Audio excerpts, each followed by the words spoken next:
Hello, everybody. Thanks for checking in for today's technical analysis lesson. Now, one of the issues I have with a lot of technical analysis educational material or books or videos or whatever you want to call it or refer to is that they are talking about what goes on in the past, right? They show you, oh, I said this was going to happen and it did. I said that was going to happen and it did. Well, here's the thing, right? Hindsight is 2020. So what we do here at Stock Market Jobber is we do a technical analysis lesson every day on something that's actually really going on in the markets as we currently speak or as we currently talk. Now, I want to talk a little bit about Ford Motor Company and just see some of the things I see here. Now, when a market is going lower, like here, okay, it's because there's not enough demand or buy orders to absorb all of the supply or sell orders. So the sellers are forced to offer their shares out at a discount. This forces a downtrend. When a market is going higher, it's because there's not enough supply to fill all of the demand, or there's not enough sell orders to fill in all the buy orders. So the buyers have to be willing to offer to pay a premium. That forces an uptrend. When we get to what we call a support level, like this 1105 level, there is enough demand to absorb all of the supply. So the sellers are selling, can't find enough buyers, get down to support, guess what? There's enough buyers. So sell-offs tend to end or at least pause when they get to support. When the market's going higher and there's not enough supply, well, we get to resistance, there is. All of a sudden, for whatever reason, the sellers come out of the woodwork and the buyers can buy all they need to without forcing the price higher. Now, if you look at charts, you will notice that when we get to a support level or a resistance level, a lot of times we see a rapid move off of it. So let's talk about support first. Well, why does this happen? All right. Well, let me first go back and just say, if you want to understand charts, you have to look at them through the context of what does this tell us about supply and demand, and what does this tell us about investor psychology? Forget all this stupid nonsense like Fibonacci and Elliott wave. Okay, in the institutional trading world where I come from, that stuff just doesn't exist. People don't worry about that. It's like if we want to look at science fiction, we'll watch Star Trek, or Star Wars or whatever. Um, the good traders in the institutional world worry about what levels are important, what's the trend, what's the momentum, and what's the psychology.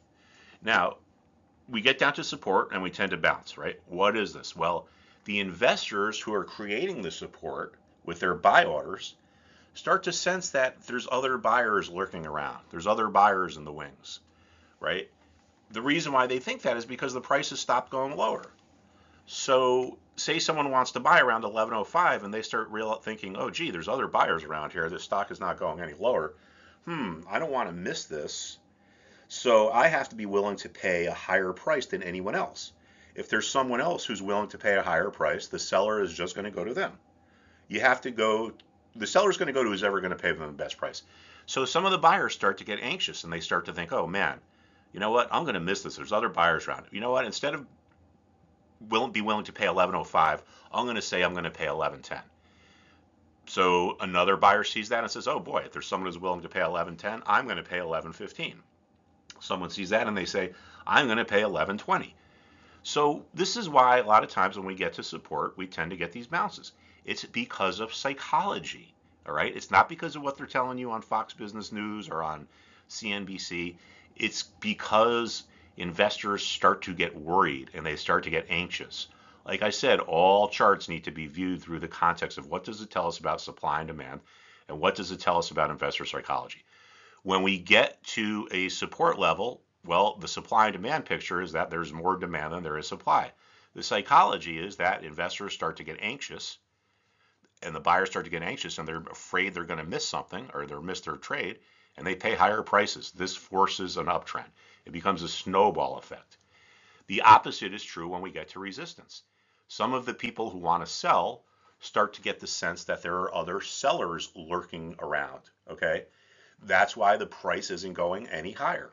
And they tell themselves, boy, I don't want to miss my chance to sell. I need to be the lowest seller around so the buyers come to me. If there's someone who's willing to sell at a lower price, the buyers are going to go to them. So what happens? Oh, you know what? Instead of selling at 14.50, I'm going to reduce my price to 14.40. Another investor see that and they say, oh, I'm going to reduce my price to 14.30. And we get this snowball effect. This way, this side we're going down, or this time we're going down. So it's the same kind of a thing, right? If you're looking at a chart, you have to understand, what does this tell us about supply and demand? What does this tell us about investor psychology? Now, a lot of people think that looking at charts is kind of like science fiction or reading tea leaves or astrology.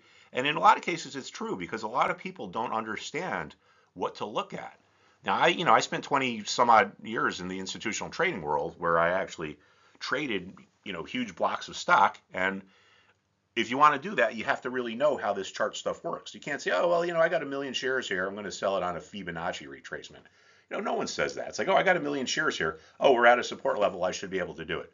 Oh, I got 1,000,000 shares here, we're at resistance. I better get a little bit more aggressive, meaning lower my price if I want to sell, because I don't want to miss it, right? So markets are going down, not enough demand to absorb supply, or not enough buy orders to absorb sell orders. Markets are going up, not enough supply or sell orders to fill all the demand or buy orders. When we get to resistance, all of a sudden there is enough supply or sell orders to fill all the demand. We tend to sell off rapidly if we fail at resistance. Fail means it's a term for you don't get through it. So we fail at resistance, this starts a snowball effect. Fail at resistance, this starts a snowball effect. On the downside, well, if we get to the support level, some of the investors start to get worried they're going to miss their opportunity to buy, and they start raising their prices. So that starts a snowball effect. The vast majority of market moves have to do with investor psychology and investor perception. It's not because of some fundamental reason that's out there.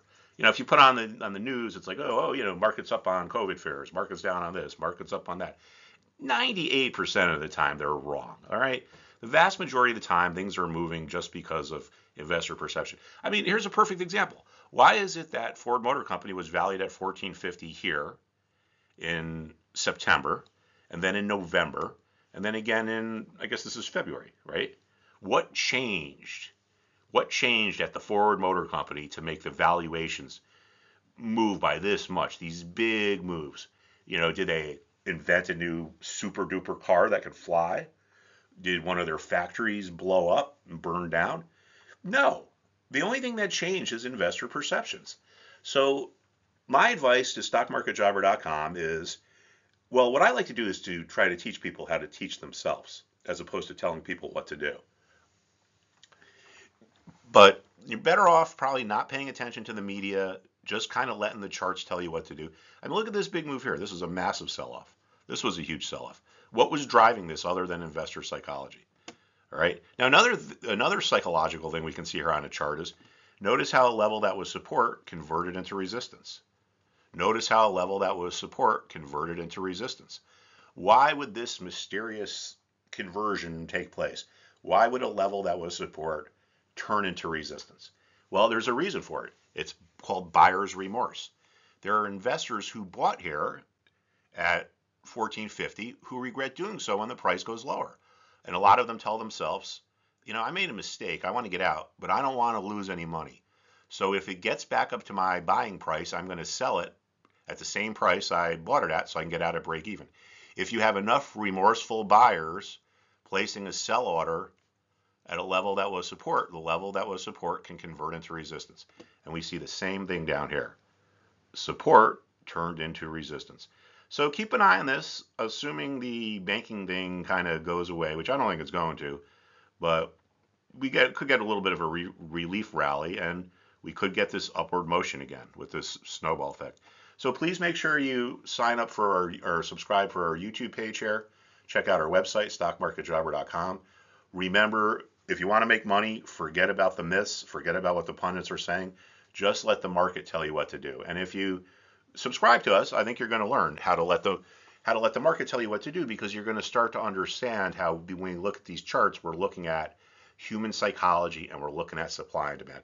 All right, thank you, everybody. I will see you soon.